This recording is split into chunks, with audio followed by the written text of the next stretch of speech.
Bonjour et bienvenue dans cette nouvelle vidéo qui va s'adresser aux élèves de seconde, mais aussi aux élèves de première et les élèves de terminale pour lesquels il est encore pour certains difficile de convertir des unités alors qu'il existe des méthodes qui permettent de faire des conversions rapidement et en toute sécurité. Donc nous allons voir ces trois méthodes.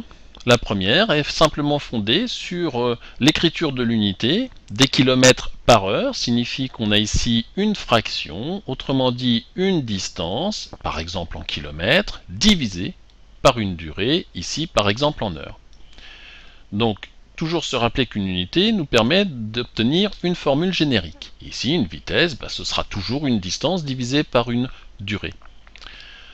Alors, il suffit plus que de transformer les kilomètres en mètres, les heures en secondes, et de ne pas oublier que c'est une division entre les kilomètres et les heures. Donc par exemple, 130 km par heure égale combien de mètres par seconde? Eh bien, on transforme les kilomètres en mètres. 1 km c'est 10 puissance 3 mètres. Une heure c'est 3600 secondes. Donc 130 km par heure égale 36,1 mètres par seconde. Donc il faut bien comprendre que sur autoroute, avec une seconde de réflexe, c'est généralement le temps moyen, eh bien vous avancez déjà de 36 mètres la première seconde et ensuite il faut freiner. Donc la distance d'arrêt sur autoroute, sur route sèche, c'est en tout 129 mètres. Donc on comprend pourquoi la vitesse est limitée à 130. En ville, 50 km par heure, c'est 14 mètres par seconde.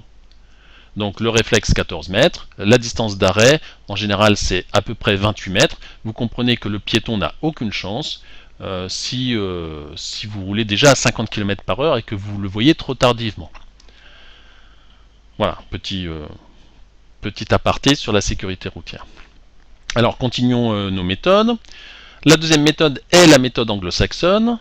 C'est une des méthodes que je commence à privilégier, qui est une très bonne méthode, qui est rapide et assez facile à mettre en œuvre.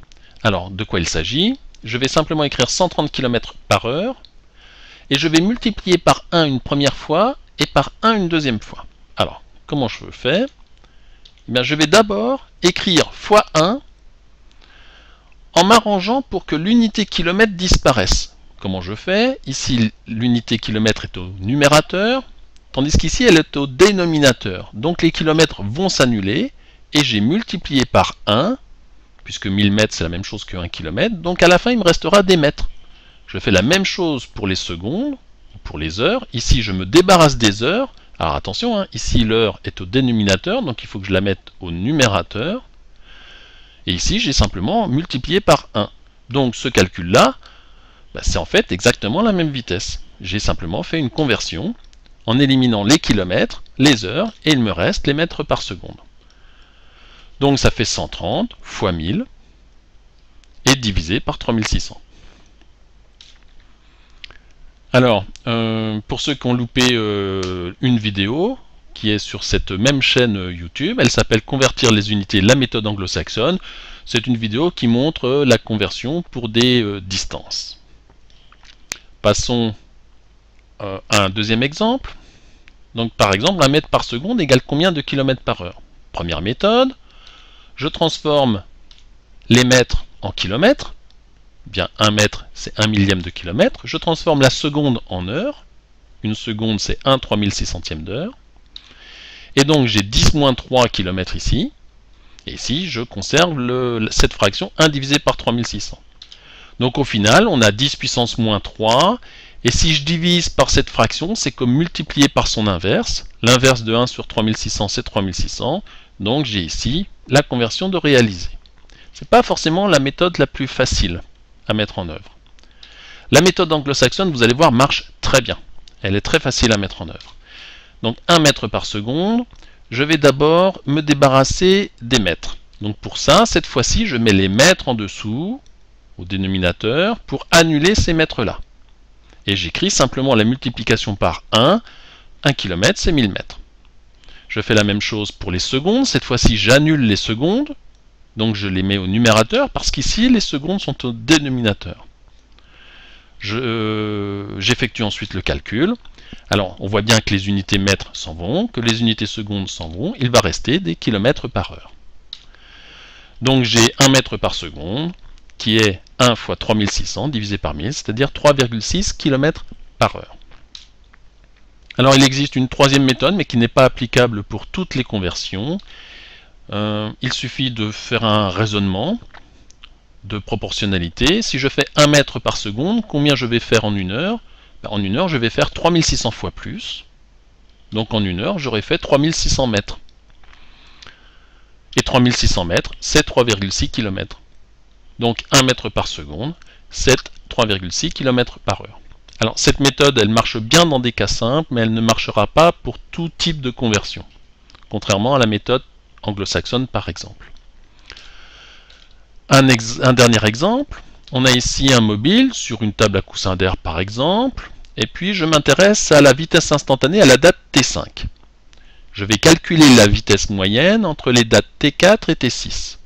Le mobile a parcouru 2 cm, et cette durée entre T6 et T4, c'est 80 millisecondes. Et j'aimerais convertir des centimètres par milliseconde en mètres par seconde. Donc j'ai 2 cm parcourus en 80 millisecondes. La première méthode, je transforme les centimètres en mètres. 1 cm, c'est 10 moins 2 mètres. Je transforme les millisecondes en millisecondes. Milli, c'est 10 puissance moins 3, c'est le millième. Et donc j'obtiens ainsi 0,25 mètres par seconde. La méthode anglo-saxonne, je vais me débarrasser des centimètres. Donc pour ça, je mets les centimètres ici au dénominateur et j'écris le fois 1. 1 mètre, c'est pareil que 100 cm, mais je fais bien attention à mettre les centimètres au dénominateur pour annuler ces centimètres-là. Ensuite, j'annule les millisecondes, enfin je me débarrasse des millisecondes en multipliant par 1 et en faisant apparaître la seconde. Donc ici les millisecondes sont au dénominateur, ici au numérateur. Il ne me restera plus à la fin que les mètres par seconde. Voilà, donc 3 méthodes qui permettent une conversion en évitant de répondre au hasard. Il est toujours très important pour ces conversions d'avoir une méthode personnelle. Tant qu'on n'a pas de méthode, eh bien on commettra des erreurs. Donc je vous engage à en choisir une. Moi personnellement, celle qui me convient le plus en ce moment, c'est la méthode anglo-saxonne. Parce que je pense que c'est celle que les élèves comprennent le plus facilement. Ce sont des petites opérations mathématiques, pas très complexes. Voilà, je vous remercie. À bientôt.